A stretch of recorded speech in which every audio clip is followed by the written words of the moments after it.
Os irmãos são convidados a ocupar os nossos assentos. Somos gratos a Deus por esse momento que Ele nos dá de aqui estarmos nesta manhã e que esse momento seja importante a todos.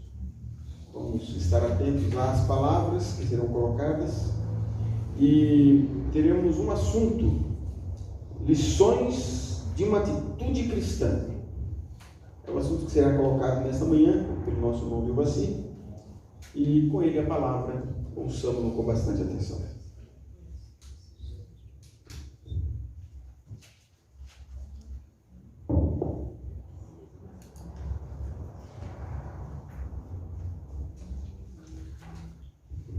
Sou muito grato a Deus por estar mais um sábado com os queridos irmãos aqui de Mogi. Sábado passado estive com os irmãos, aí eu aprendi que não precisa pronunciar Salesópolis, só dizer Salé que o pessoal já sabe, né? Salé, que bom, né?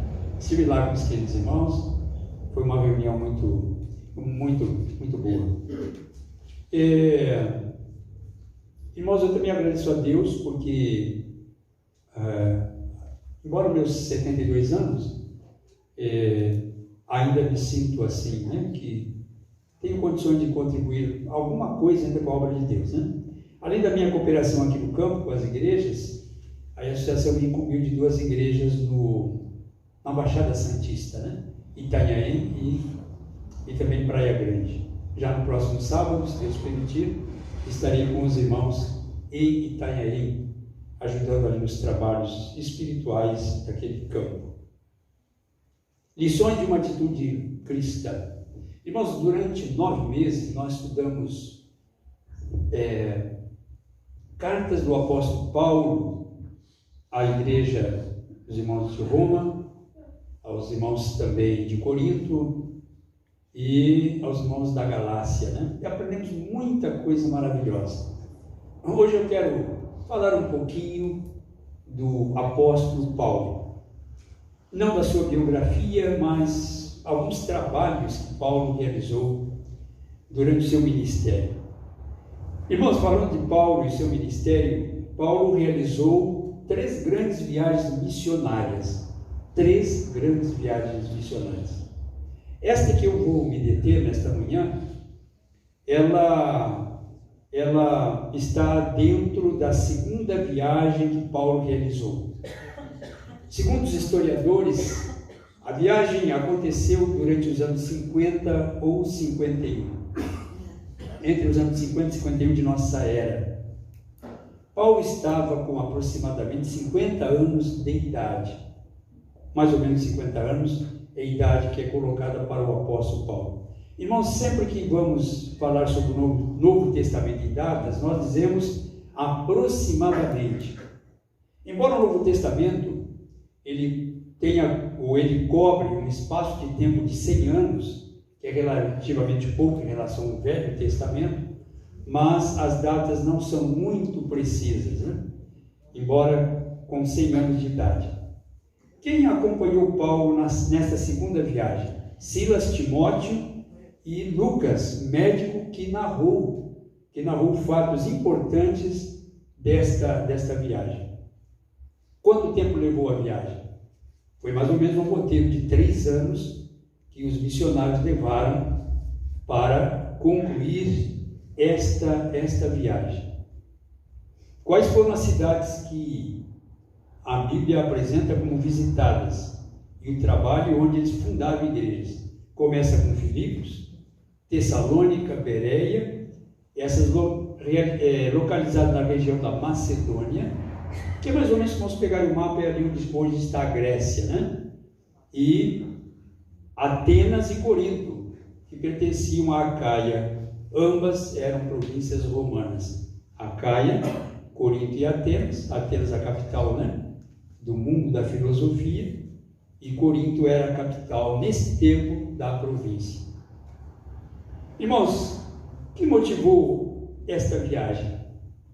Qual foi o motivo da viagem? Em Atos 16, verso 7, os irmãos que têm a Bíblia acompanhem, tem alguns detalhes aqui interessantes. Atos, o capítulo 16 e o verso 7. Então nós vamos encontrar aqui o seguinte, 16 e o verso 7. Defrontando Mísia, tentavam ir para Bitínia, mas o Espírito de Jesus não o permitiu. Irmãos, é interessante quando a vida do missionário, a vida da igreja, ela é direcionada pelo Espírito Santo. Então, nos planos de Paulo e seus companheiros, eles queriam ir para Bitínia, uma outra região na Ásia Menor. E aí o que aconteceu? E o Espírito Santo diz, não, a missão de vocês agora não é em Bitínia. Por que não foi em Bitínia? Depois, se irmãos lerem em 1 de Pedro, capítulo 1, verso 1, Pedro estava evangelizando essa região. E Deus não queria que os missionários se aglomerassem, né? Todos de uma única região. Não, vocês vão para um outro lugar que naturalmente Deus já tinha apontado. Esse foi um dos motivos. Queriam ir para um local, Deus indicou outro local. Isso muitas vezes acontece conosco, né? Na nossa vida também. Bem, irmãos, agora estando Paulo na cidade portuária de Troade, na Ásia Menor, um porto de mar, à noite o apóstolo Paulo teve uma visão. E nesta visão, o homem da Macedônia, que agora ficava na região da Europa, esse homem se apresentou nesta visão e disse o quê? Quem está lembrado? Passa o quê? Passa Macedônia e ajuda-nos. Está em Atos 16 e o verso 9. Irmãos, até então, o cristianismo havia se localizado na Ásia Menor e no norte da África. Irmãos, é interessante notarmos como o cristianismo cedeu espaço às religiões pagãs. Aquele norte da Europa, ali o norte da África, era toda cristã e hoje está na mão dos muçulmanos, o norte da África. E a Ásia Menor, boa parte também é muçulmana, com exceção ali dos judeus, né? Que é o judaísmo. Então foram perdendo, a igreja lamentavelmente perdeu o terreno para outras religiões. Bem, irmãos, então vamos acompanhar o médico Lucas na sua narrativa. Ele vai nos orientar então o que aconteceu nesta segunda viagem. Aliás, quando eu leio as 3 viagens, eu fico muito emocionado com esta aqui. Eu gosto muito da segunda viagem missionária do apóstolo Paulo. Irmãos, acompanhamos então Atos 16, verso 10 a 12. Atos 16, verso 10 a 12.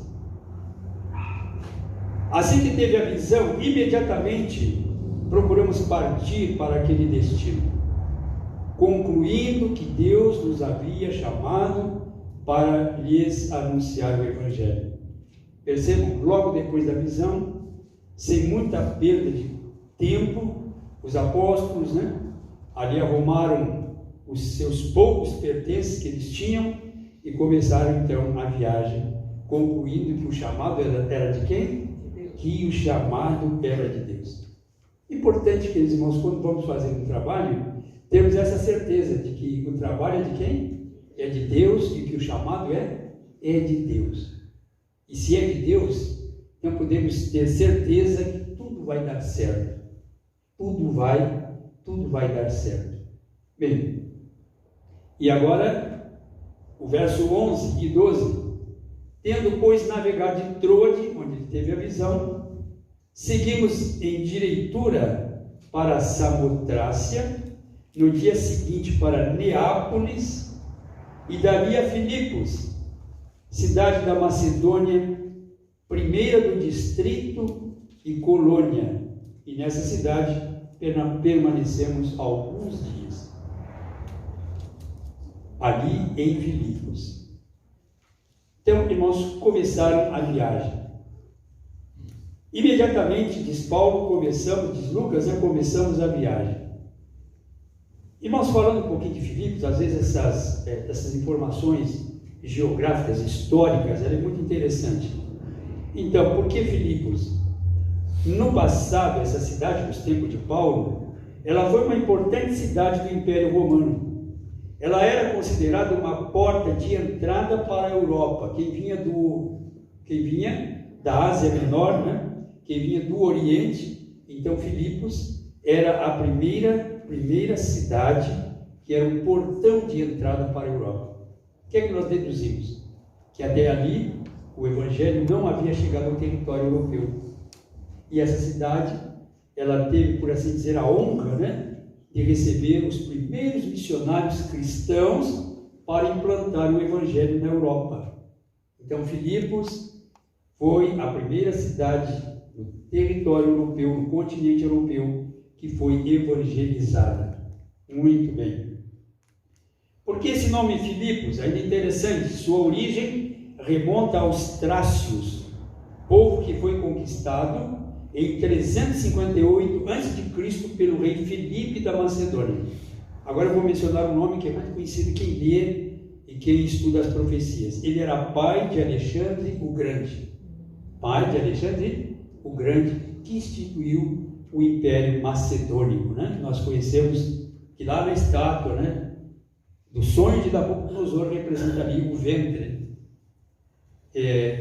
de bronze, representando então esse terceiro domínio. A cidade recebeu este nome em homenagem ao seu conquistador, o rei Filipe, pai de Alexandre o Grande. Conversão e batismo de Lídia e sua casa. Que interessante isso aqui. Agora, queridos irmãos, me acompanhem nos versos 13 a 15. Vamos acompanhar Lucas, né? E ele narrando versos 13 a 15. Aí diz Lucas: no sábado, já estavam onde? Em Filipos. No sábado, saímos da cidade para junto do rio, onde nos pareceu haver lugar de oração. E assentando-nos, falando às mulheres que para ali tinham concorrido. Certa mulher chamada Lídia, da cidade de Tiatira, vendedora de púrpura, temente a Deus, nos escutava. O Senhor lhe abriu o coração para entender as coisas que Paulo dizia. Depois de ser batizada, ela e toda a sua casa nos rogou, dizendo: se julgais que eu sou fiel ao Senhor, entrai em minha casa, e aí ficai. E nos constrangeu a isso. Outra informação preciosa. E um dia, aqueles irmãos, que nós estivermos no reino de Deus, nós teremos o privilégio de conhecer e de conversar com a primeira pessoa convertida na Europa. Quem é ela? Lídia. Pensaram nisso? Privilégio. Primícias do Evangelho em território europeu. Claro, depois vem a sua casa. Aqui não é mencionado o nome das pessoas e quantas eram. Queridos, interessante aqui.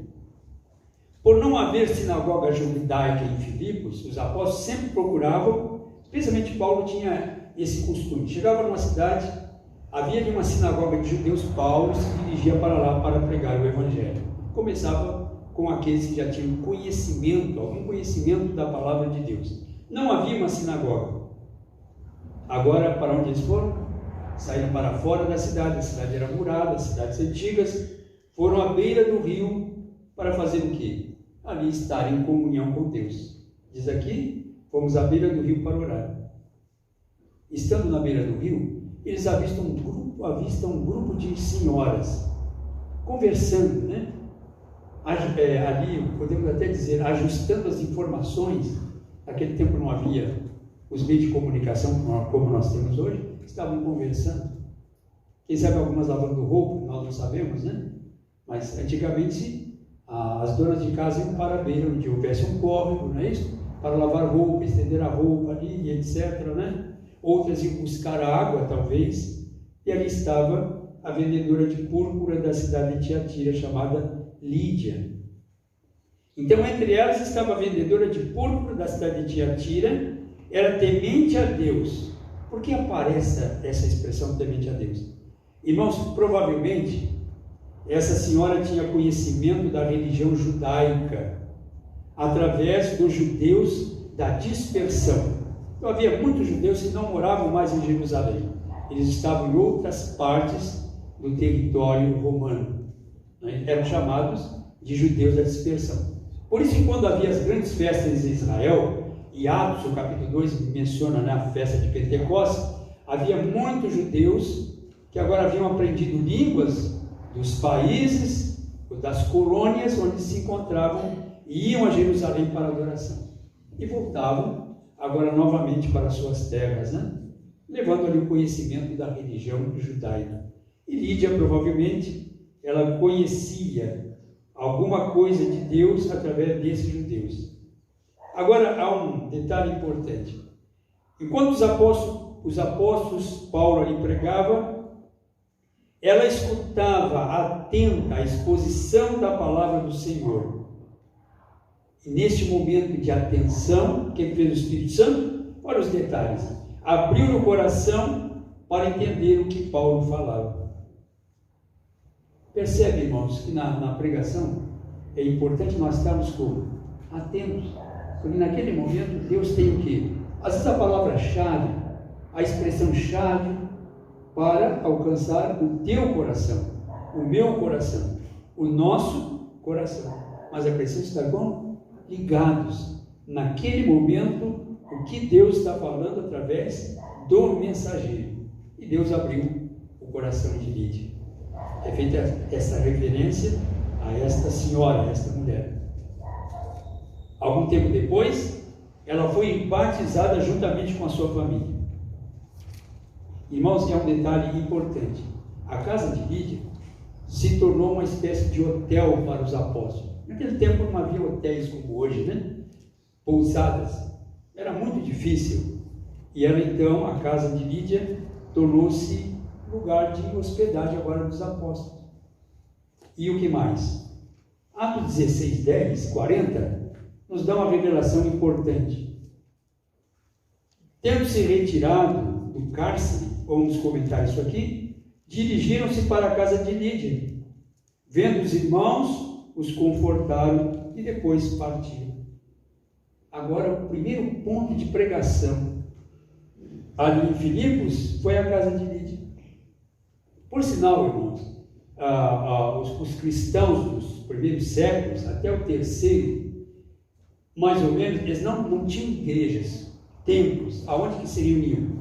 Na casa dos irmãos. Os irmãos podem ver isso no Novo Testamento, menciona algumas pessoas cujas casas eram ponto de pregação. Templos, segundo a história, começou a ser construídos e edificados a partir de Constantino, no ano 300 depois de Cristo. Aí começou então a construção de igrejas, né? Não é isso? Catedrais, que existem pelo mundo afora, mas antes era na casa dos irmãos que a igreja se reunia. E a casa de Lídia foi o primeiro ponto de pregação do Evangelho na Europa, né? Ali em Filipos. Bem, irmãos, a pregação estava animada, vamos dizer assim, os trabalhos estavam florescentes ali em Filipos. Lídia agora havia se convertido com sua casa, havia se batizado, ali havia agora um ponto de pregação. Agora, queridos irmãos, Lucas narra que houve um episódio a seguir com uma jovem escrava. Irmãos, aliás, a escravatura no Império Romano era muito comum. Era muito comum. Uma pessoa que tivesse uma dívida, por exemplo, a lei romana permitia que o credor tomasse o devedor como escravo, ele e a sua família, quanto ele quisesse. Isso era muito normal no Império Romano. E essa moça, talvez a família se endividou, não tinha como pagar o credor e tomaram a jovem como escrava. Só que há um detalhe aqui. Vamos aos versos 16 e 18. Vamos ler essa história. Como é que Lucas narra? Acontecendo que indo nós para o lugar de oração, nos saiu ao encontro uma jovem possessa de espírito adivinhador, a qual adivinhando, o que ela dava? Grande lucro aos seus senhores.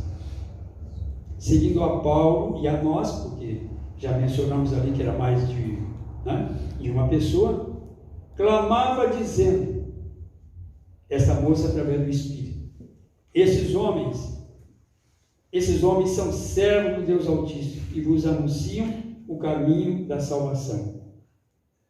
E isto se repetia por muitos dias. Então Paulo, já indignado, voltando-se, disse ao Espírito, em nome de Jesus Cristo, eu te mando. Ele, Paulo mandou, retira-te dela, E ele, o espírito mau, na mesma hora, saiu daquela moça. Interessante. Bem, irmãos, aqui agora começa uma crise ali, né? Uma crise. É expulso o demônio, os homens que exploravam aquela escrava perdem agora o seu lucro e eles ficam irados contra os apóstolos. Mas vamos um pouquinho antes, aqui tem um detalhe importante, que essa moça dizia assim: esses homens que nos anunciam o Evangelho são servos de quem? O Deus Altíssimo. E repetiu isso por muitas vezes. Irmãos, uma vez eu passei por um apuro, eu era novo na igreja, estava comportando, estava dirigindo um grupo de comportores, mas era novo na fé. Estávamos fazendo uma visita a uma família, isso já faz alguns anos atrás. E naquele tempo, os comportores tinham essa missão, não só vender os livros, mas assim que alguém desse sinal de interesse e ouvir a verdade, nós não perdíamos tempo. E aí os comportores que estavam visitando, me levaram à tarde para visitar uma família. Aí encontramos uma senhora, assim, muito interessada, e ela fazia muita pergunta, só que as pessoas fazem uma pergunta, aí você mal responde uma, e ela já quer saber outra, mais perguntas e mais perguntas. E ela me fez uma pergunta que eu, no momento, não estava assim preparado. E ela disse assim, chamou pelo nome, né? Eu passei, lendo a história de Paulo, então lá nós vamos perceber que eles estavam pregando na cidade, isso aqui que eu estou falando para os irmãos, e uma moça que tinha o espírito de adivinhação, então dizia, esses são servos de Deus, que nos anunciam o Evangelho, né? E etc, etc. Por que Paulo expulsou aquele espírito? Se aquele espírito estava dizendo a verdade, não é isso? E até parecia que estava contribuindo com a pregação. Irmãos, e a gente aprende uma coisa. Se alguém te faz uma pergunta para a qual você não te chamou a atenção para a resposta, você não deve enrolar a pessoa. E diz, olha, muito interessante a pergunta. Eu lhe prometo que eu vou estudar o assunto, porque eu também não sei por que ele fez isso, e assim, quando eu tiver a resposta, eu trago aqui para a senhora. Tá? Muito interessante a pergunta. Mas eu não estava como? Não estava preparado para o momento. E é bom também o missionário estar preparado, né? Para esse tipo de pergunta. Agora, uma pergunta. Voltemos aqui o caso. Se a moça dizia a verdade, esses homens são servos de Deus Altíssimo, e vos anunciam o Evangelho da salvação, por que Paulo agiu daquela maneira? Ao assim proceder, irmãos, aqui está a resposta. Paulo quis mostrar aos habitantes de Filipos que o seu trabalho e seus companheiros não tinham nenhuma parceria com aquele movimento de adivinhação. Aí o que ele fez? É verdade, você está dizendo que nós somos servos de Deus Altíssimo, mas o povo vai entender o quê? Que eu tenho parceria com esse movimento de adivinhação. Entendeu? Olha, então, sai da moça imediatamente. E o Espírito saiu. Irmãos, nós podíamos fazer muitos comentários aqui, mas o tempo não permite. Mas eu quero deixar uma coisa interessante. Irmãos, não devemos introduzir na igreja, na nossa vida pessoal, na nossa casa, elementos mundanos. Não devemos introduzir na nossa religião, quem sabe, tipo de música que possa atrair outras pessoas, comportamentos na alimentação, no vestuário. Eu achei muito interessante o que disse um pregador da antiguidade. Ele disse assim, que nós atraímos as pessoas para o Evangelho não pela semelhança, mas pela diferença. Não por semelhança. Eu vou tentar atrair alguém, agora me trajando ou me comportando como ele. Você não vai atrair essa pessoa. Você atrai pela diferença. Por aquilo que ela nota como de diferente em nós, no vestir, no falar, na nossa maneira de agir, é que nós atraímos as pessoas. e não devemos ser. A nossa igreja, a nossa religião, ela, por costumes, palavras e atitudes, não deve ser confundidas com qualquer outro tipo, né, de organização religiosa. Foi o que Paulo fez. Não tem nada a ver com esse movimento aqui. Irmãos, agora os versos 19 a 24 apresentam uma perseguição no trabalho. Vamos ler? 19 a 24. Porque o espírito mau foi expulso, vendo os seus senhores que lhes desfizera a esperança do lucro, agarrando em Paulo e Silas, os arrastaram para a praça, à presença das autoridades. E levando-os aos pretores, disseram: estes homens, sendo judeus, perturbam a nossa cidade, propagando costumes que não podemos receber, nem praticar, porque somos o quê? Romanos. Então, o movimento deles não tem nada a ver com o nosso aqui, ó. O deles é diferente. Não é isso? Então pegaram os apóstolos e disseram isso, costumes diferentes dos nossos. Levantou-se a multidão unida contra eles, e os pretores, que as autoridades, rasgando-lhe as vestes, mandaram açoitá-los com varas. O que mais aconteceu? Verso 24. E depois lhes deram muitos açoites, e os lançaram no cárcere, ordenando ao carcereiro que os guardasse com segurança. E este, recebendo tal ordem, levou-os para o cárcere interior e lhes prendeu os pés no tronco. Veja, irmãos, o trabalho estava tão animado, tão gostoso, agora vem uma crise. Por fazer o trabalho de Deus, né? Agora vem uma crise. Veio uma crise. Qual foi o motivo da crise? Porque aqueles senhores viram o lucro do seu ganho ir água abaixo. A expressão muitos açoites. Mas vamos parar um pouquinho aqui para entendermos depois melhor o verso 25. O condenado, irmãos, era normalmente amarrado a um poste. Então Paulo e Silas foram amarrados a um poste. Quem for a Salvador, ali existe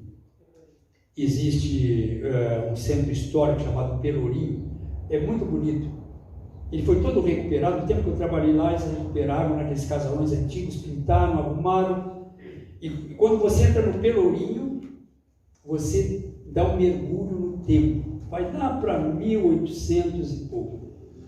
As casas, eles conservam tudo direitinho. Hoje são museus, né? Igrejas antigas. E ali, esse bairro, que é um dos primeiros de Salvador, é chamado Pelourinho, porque há um poste, até hoje, né? Há um poste de madeira, e ali os escravos eram amarrados e chicoteados, né? Alguns senhores que eram maus chicoteavam lá o escravo por alguma coisa que tivesse feito, e era em público que ele apanhava. E era em público, chamado de Pelourinho. E certa vez eu estava com alguns parentes por visitar Salvador, aí fomos a uma igreja. E aí o rapaz, né, que estava mostrando a igreja, os detalhes, né, e havia uma imagem de Cristo. Essa imagem foi feita por um escravo de madeira, né? E agora, em vez de ele colocar Cristo na cruz, o que ele fez? Colocou Jesus no Pelourinho. Essa era a imagem que ele tinha de quem? Que ele tinha de Jesus.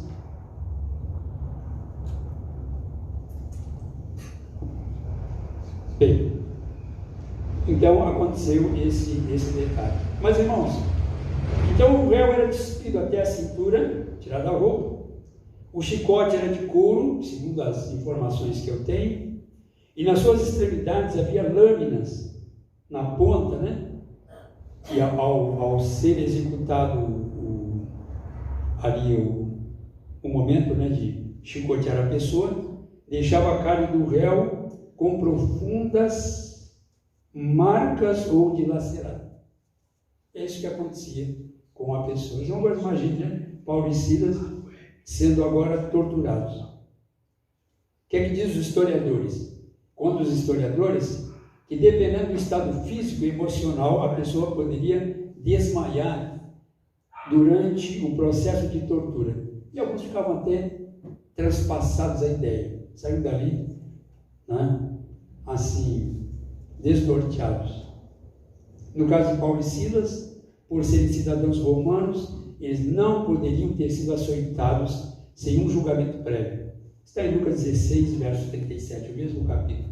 Não poderiam, mas cometeram essa imprudência. Eles eram romanos, não poderiam ser açoitados sem um julgamento prévio. Agora os episódios na prisão e conversão do carcereiro. Vamos deixar Lucas, né, nos acompanhar um pouco mais. Então, versos 25 a 34. Bem, depois de receber aquele açoite desumano, não havia direitos humanos nesse tempo, né? Nem advogados, foram jogados na prisão. Assim, né? Ainda as costas, né? Provavelmente correndo sangue, não é isso? E foram jogados na prisão. Então vamos ler o verso agora 25, que diz assim: por volta da meia-noite, Paulo e Silas oravam e cantavam louvores a Deus, e os demais companheiros de prisão escutavam. De repente sobreveio tamanho terremoto que sacudiu os alicerces da prisão. Abriram-se todas as portas e soltaram-se as cadeias de todos. Mais lemos ainda: o carcereiro despertou do sono e, vendo abertas as portas do cárcere, puxando a espada, ia suicidar-se, supondo que os presos tivessem fugido. Mas Paulo bradou em alta voz: não te faças nenhum mal, que todos nós aqui estamos. Então o carcereiro, tendo pedido uma luz, entrou precipitadamente, trêmulo, prostrou-se diante de Paulo e Silas. Depois, trazendo para fora, disse: senhores, que devo fazer para que seja salvo? Responderam-lhe: crê no Senhor Jesus e será salvo tu e a tua casa. Naquela mesma hora da noite, cuidando deles, lavou-lhes vergões, olha aqui, hein? Lavou-lhes vergões com os açoites. Assim que foi ele batizado e todos os seus. Então, levando-os para sua própria casa, lhes pôs a mesa e com os demais, né, da família, manifestava grande alegria por terem crido em Deus. Voltando um pouquinho, irmãos, no caso daquela jovem possessa de demônio, que foi expulso. Aquela moça foi, não só o segundo historiador, mas o espírito de profecia. Ela aceitou o evangelho, tornou-se também cristã. Podemos dizer que a segunda pessoa convertida ali, fora a Lídia, né, com os da casa, foi a moça, né, que nós acabamos de contar a história. E agora vem o episódio das prisões. Agora analisamos, né, perto da meia-noite, Paulo e Silas cantavam hinos. Mas vejam que situação, com as costas provavelmente ainda sangrando. Paulo e Silas são jogados no cárcere e os pés amarrados no tronco. Como eram as prisões romanas? Normalmente, irmãos, elas eram construídas em rochas. Como tal, eram como? Sombrias, escuras, úmidas e etc. O sol, ele não penetrava naquele ambiente, não penetrava. O sol não penetrava. Tendo os pés amarrados no tronco, o prisioneiro ficava numa posição muito incômoda, onde ele não sentava direito, não podia levantar-se também comodamente e muito menos deitar. Era uma situação muito incômoda, os pés no tronco. O tronco ficava assim a uma certa altura, os pés amarrados ali. E a pessoa, como é que ficava agora? Que situação difícil, né? E os apóstolos, ainda provavelmente, sangrando. E os pés amarrados no tronco. Ali, irmãos, diz os historiadores que a pessoa fazia suas próprias necessidades, fisiológicas naquele ambiente. Os irmãos imaginam, sombrio, úmido, sem sol, fazendo as próprias necessidades, o ambiente ficava mal cheiroso, mal cheiroso. A propagação de ácaros, vírus e bactérias eram enormes. Segundo os mesmos historiadores, dependendo do estado físico que a pessoa entrava ali e o tempo que permanecia, ele podia acontecer duas coisas. Se saísse vivo, saía doente, ou poderia sair como morto, dependendo se ele já estava com a saúde quebrada, né? Então saía dali morto, ou se entrava sadio, poderia sair enfermo. Ok? Então chama-nos a atenção de que mesmo nessa miserável situação, o que acontecia? Paulo e Silas, o que eles faziam? Oravam e cantavam hinos. Qual era o horário? Meia-noite. Irmãos, naturalmente o corpo de qualquer pessoa e dos apóstolos pedia uma cama para repousar um pouco. Mas o que não havia? Não havia esta cama.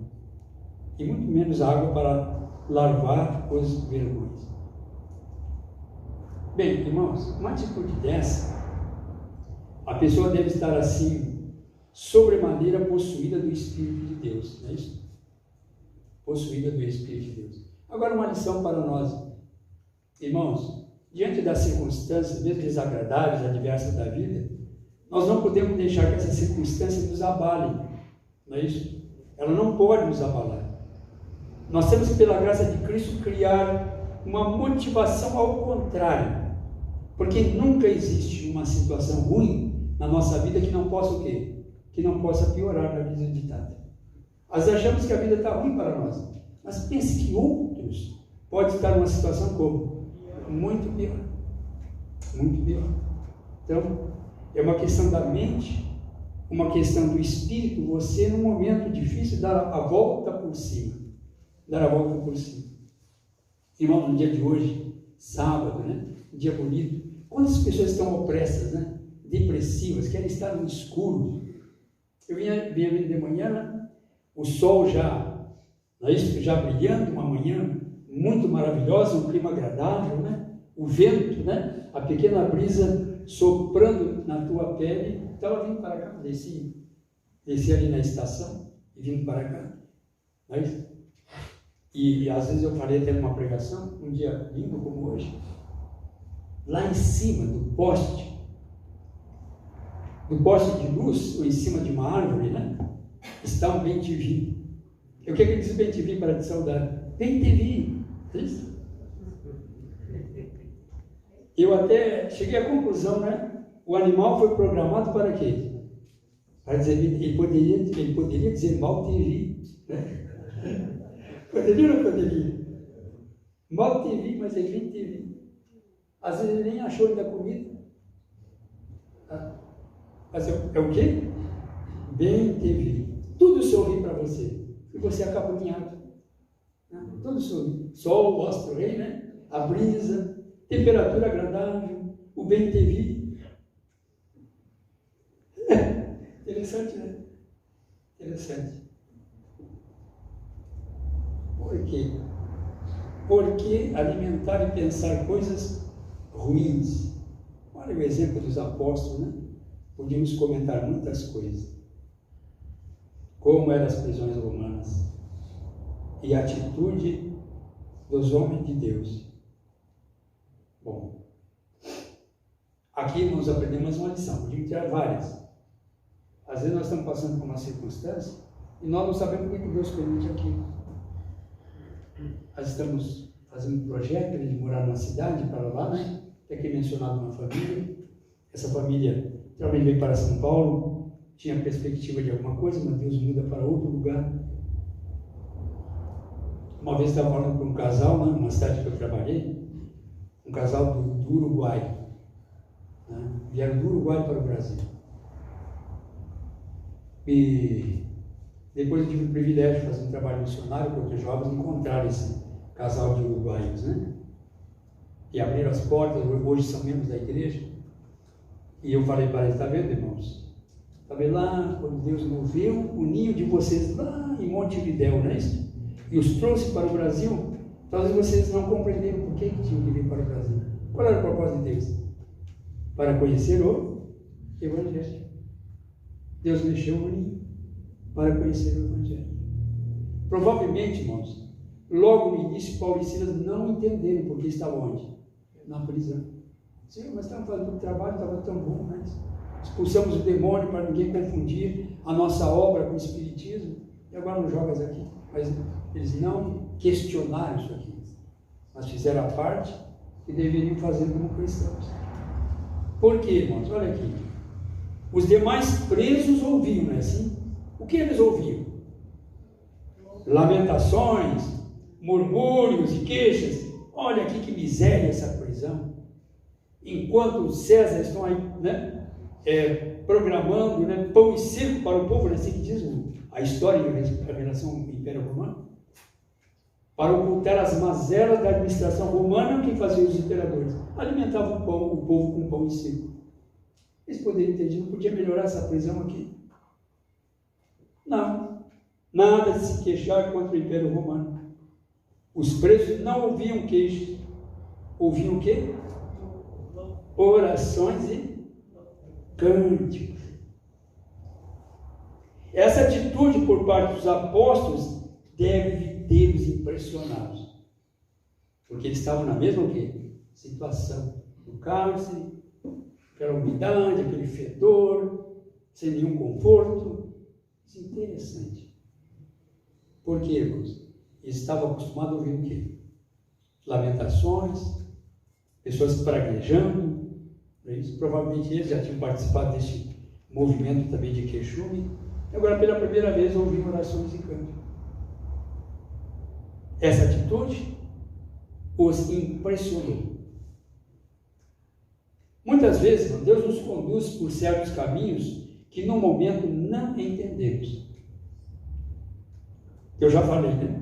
Provavelmente muitos daqueles presos não teriam outra oportunidade de ter um contato com a verdade. É ou não é? Deus sabia que provavelmente muitos daqueles presos não teriam o quê? Outra oportunidade. Aí mandou Paulo e né? Segunda chance, morrerem por ele. E o que poderia acontecer também? Ou aqueles que fossem soltos poderiam levar o quê? Os episódios e narrar aos seus parentes e amigos o que aconteceu naquela noite memorável ali em Filipos. É ou não é? Alguns não teriam outra chance, e outros que ouviram aquela coisa maravilhosa teriam oportunidade de narrar aos seus patrícios, né, o que eles viram e ouviram. Com esse propósito, Deus permitiu que os seus servos passassem por essa experiência. Que promoveu o terremoto? A Bíblia, irmãos, é muito resumida, mas diz que profecia que a presença de um anjo que Deus comissionou, agora foi ao local e promoveu aquele terremoto. Sacudiu os alicerces da prisão. Abre-se portas, soltam-se os presos de cadeias. Todos são soltos. Qual é a lição? Há uma lição nesse episódio. Cadeias, paredes derribadas.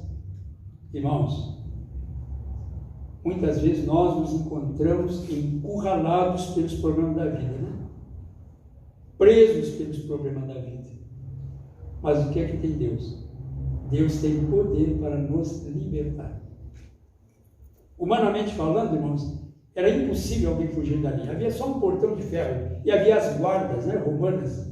E agora, pedra para um lado, pedra para outro. Não é isso? Como sair daqui? Às vezes nós não enxergamos uma luz no fundo do túnel, não é a expressão?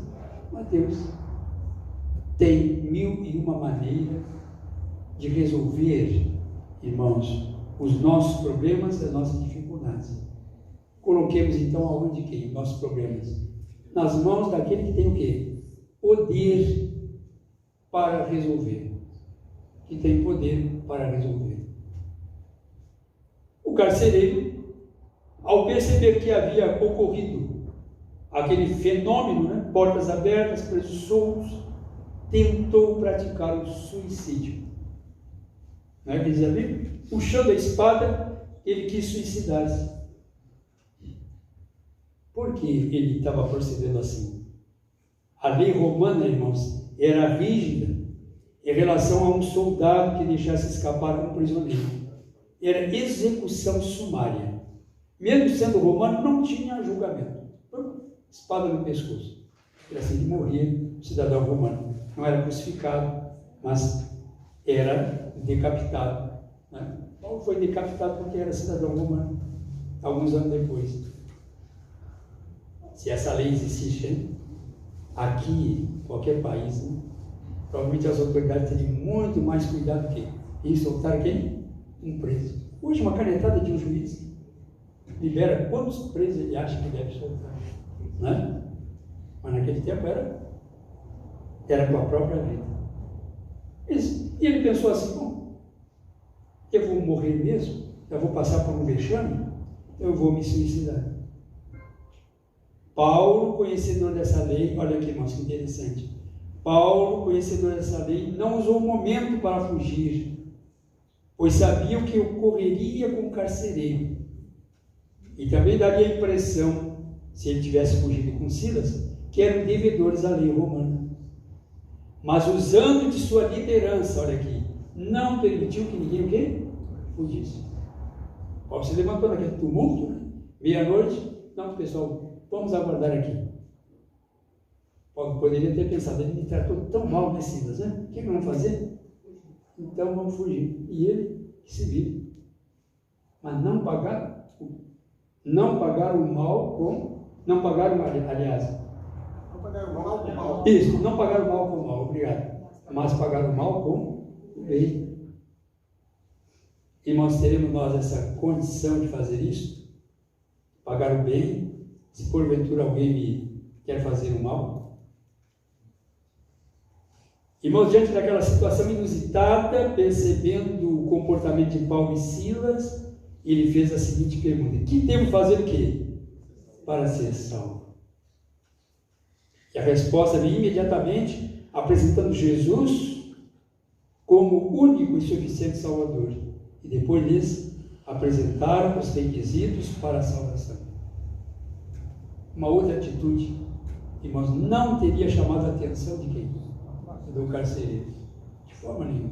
Mas ele viu algo sobrenatural. Ele viu algo que nunca tinha visto em situação semelhante.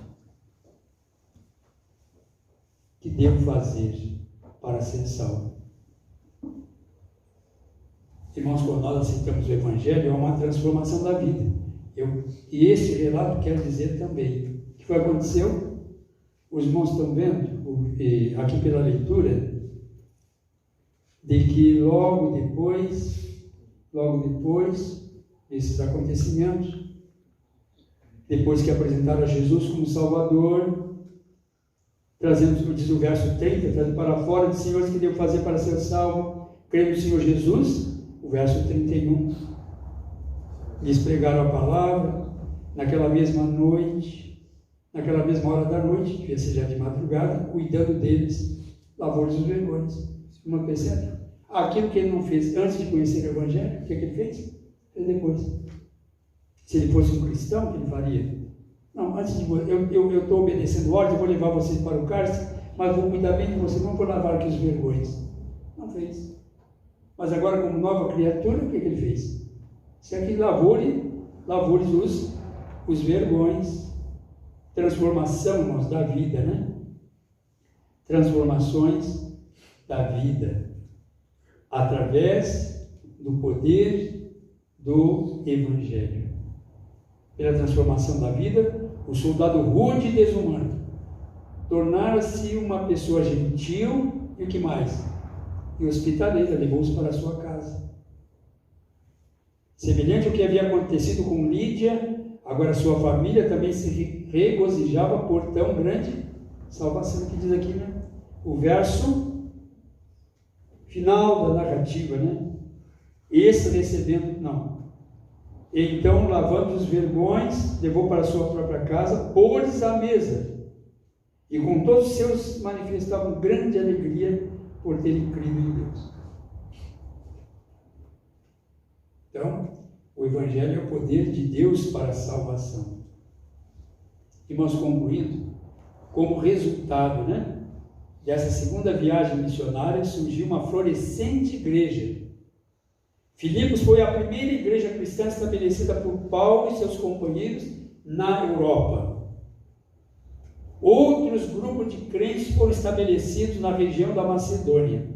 Olha o que diz Paulo ao escrever os 2 Coríntios, capítulo 8, verso 1. Também, irmãos, vos fazemos conhecer a graça de Deus concedidas às igrejas da Macedônia. É onde pertencia Filipos, né?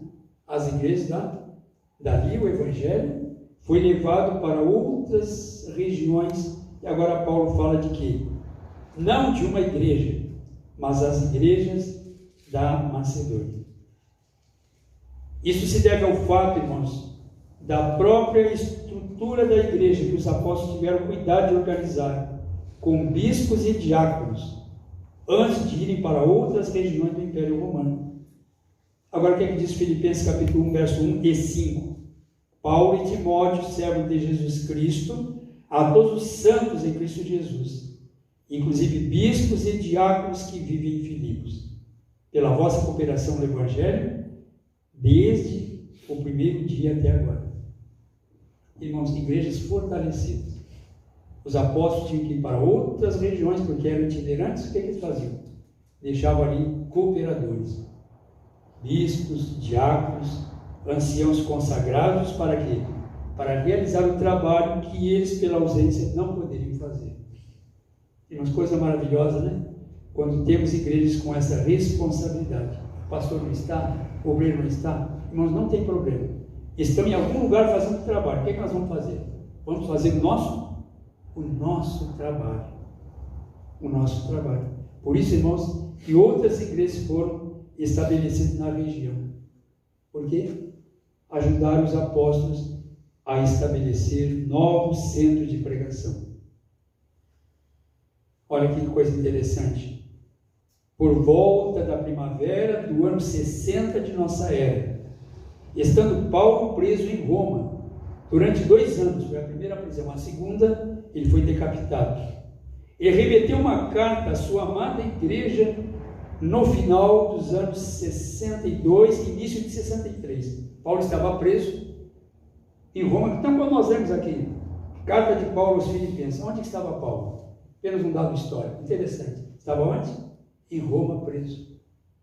Ele poderia dizer, olha, eu já estou preso, estou velho, vou ser morto. Mas, irmãos, embora impossibilitado de se locomover para Filipos ou qualquer igreja, o que é que ele fazia? Escrevia cartas. Né? Ele escrevia cartas. Hoje seria muito mais fácil no WhatsApp, né? Não é isso? Irmãos, agora vamos fazer aqui um grupo de WhatsApp. Nós vamos entrar em tal grupo, vamos conversar. Não tinha nada disso naquele tempo. Mas ele, a sua mente, não estava o quê? Presa. O corpo estava preso em Roma, mas a mente não. Aí começou a escrever cartas. E sabe, irmãos, quantas cartas ele escreveu nesse período? Chamadas cartas das prisões. Ele escreveu para os crentes de Efésios. A carta de Paulo aos Efésios, ele estava na prisão. Quando lemos carta de Paulo aos Colossenses, ele estava na prisão. E ao ler a carta, a pequena carta de Filemon, também ele estava onde? Ele estava na prisão. E a carta aos Filipenses, irmãos, aqui, já que é a igreja de Filipos, essa carta é chamada Carta da Alegria. Assim denominam os estudantes da Bíblia, né? Os estudiosos, Carta da Alegria. Porque várias vezes ele usa a expressão, alegrai-vos em quem? No Senhor. Outra vez eu digo alegrai-vos, né? E alegrai-vos. Aí eu tive o cuidado nessa tradução aqui, que a revista é atualizada 8 vezes, o apóstolo Paulo usa o quê? A palavra alegria em apenas 4 capítulos pequenos, né? Alegrai-vos no Senhor. Alegrai-vos. Bom. E queridos irmãos, finalizando, em Gálatas 4:19, era uma outra região, Paulo usa essa expressão, que interessante. Meus filhinhos, por quem de novo sofro as dores de parto, até ser Cristo formado em vós. Às vezes você tem que entender um pouquinho da história para entender certas expressões que a Bíblia usa, né? Filhinhos, pelos quais senti dores de parto, né? Até que Cristo seja formado em vós. Como é que nós entendemos isso aqui? Dores de parto. Em meio a lutas e sofrimentos, Paulo ia gerando filhos na fé. O cristianismo ganhando adeptos do judaísmo e também entre os pagãos. E igrejas iam sendo formadas. Assim, como a mulher tem dores de parto para ter um filho, depois se alegra, né? Ao nascer a criança, não é assim que disse Jesus? Quando está esperando o momento do parto, a mulher tem dores, fica até aflita, né? Mas depois se alegra por ter nascido a criança. Paulo gerou no seu ministério também igrejas assim, filhos na fé, e depois se alegrava com esses filhos. Os havia gerado em meio a dores, sofrimentos, perseguições, e agora vinha a recompensa de quem? A recompensa da alegria. Irmãos, nessas breves palavras, a história é muito linda, pois os irmãos poderão pesquisar e ter outras ideias que eu não tive no momento, e vemos, irmãos, o alcance, né? Que tem uma atitude cristã diante de qualquer situação que possamos estar passando no momento. Nós não percebemos, mas aquilo que fazemos, irmãos, ela tem um alcance assim, muito maravilhoso, muito além daquilo que nós realmente pensamos ou imaginamos, quando colocamos a nossa vida nas mãos de Deus para que o Senhor dirija. Às vezes, nossos olhos vai parecer por caminhos um pouco difíceis ou complicados, mas em todos eles Deus tem um propósito para nós e para aqueles que nos cercam também. Amém. Amém. Muito Eu fico obrigado. um pouco emocionado, os irmãos não reparam? O assunto é empolgante. 436 é o hino que vamos cantar para a conclusão deste culto.